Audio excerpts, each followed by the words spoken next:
আজি আমি দুইজনে ওলালোহি তেজপুৰত অৱস্থিত থকা অগ্নিগড়লৈকে। এয়া কলীয়া ভোমোৰা দলং। এয়া অগ্নিগড়ৰ সন্মুখৰ দৃশ্য। অগ্নিগড়টো কিহৰ বাবে বিখ্যাত আপোনালোকে সকলোৱে জানে, বাট ইয়াতো সন্মুখকৈ লিখা আছে, আপোনালোকে চাব পাৰে। এয়া অগ্নিগড়ৰ ভিতৰৰ দৃশ্য।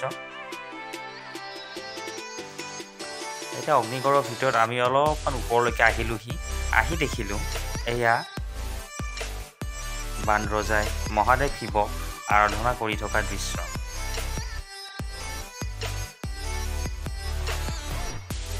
তাৰপিছত আমি আৰু অলপ ওপৰলৈকে গ'লোহি চাবলৈনো ওপৰত কি আছে। এয়া চিত্ৰলেখাই অনিৰুদ্ধৰ চিত্ৰ আঁকি থকা দৃশ্য।